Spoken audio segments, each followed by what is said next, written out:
it is. Now, as technology continues to evolve, so do potential fraudsters. And before this whole social distancing thing kicked in, Amanda sat down with Cyprus Credit Union to learn the signs that you might be the target of fraud.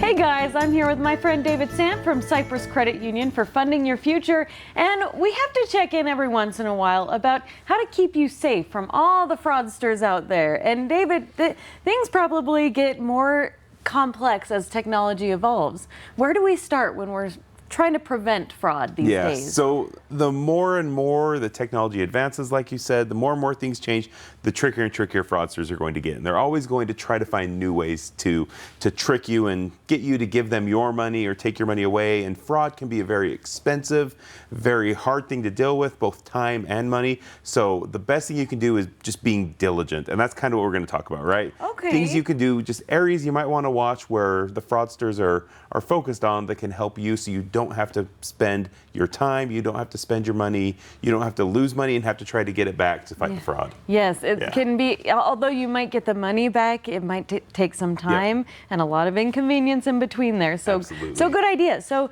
what's one of the red flags? Where do we start? So I think one red flag you'd want to watch, and this is more if you're doing like online sales, if you're looking to buy something, if somebody asks for payment that seems a little non-traditional, right? Yeah. Like paying with a check or paying with cash, those are all fine. But if they're asking you to pay in gift cards, that's a big red flag. Okay. Because you give them that gift card, there's no way you can get that back. That's just like giving them that cash, right? So you may have people who are asking you to pay in gift card. Also, never pay gift cards over the phone.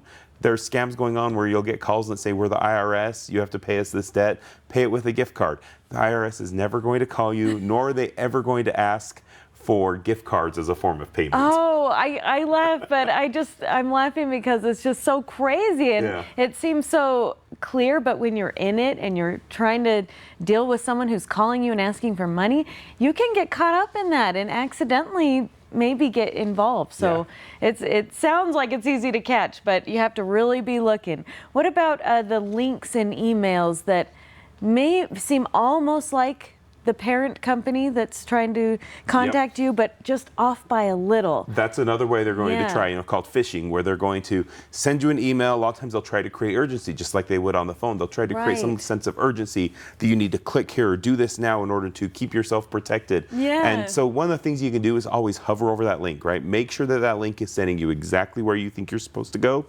You might also want to look at it and check the spelling, right? They might switch out a Y for a V or something like that you might not look at. So look at it carefully, but the safest thing to do is, if you feel confident, just go directly to that page, right? Close out of the email, go to the page, find out, or call the company.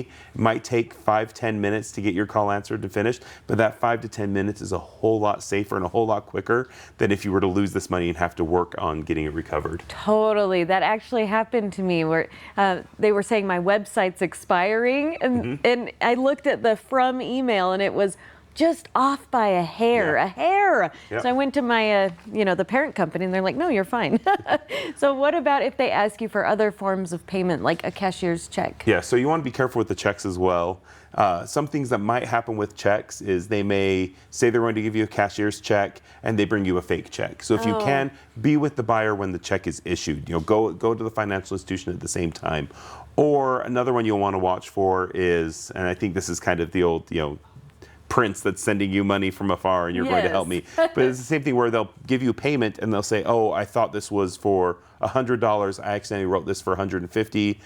Just go cash it right now and give me the extra $50, right? So you'd go cash it, you'd give them the $50, but then that check ends up bouncing and they catch that a day or two later. Once it goes to their financial institution, it bounces, you're stuck with the fee, you're out the money, they've made off with that extra money. Oh, so sneaky. Always make sure the check is for the exact amount.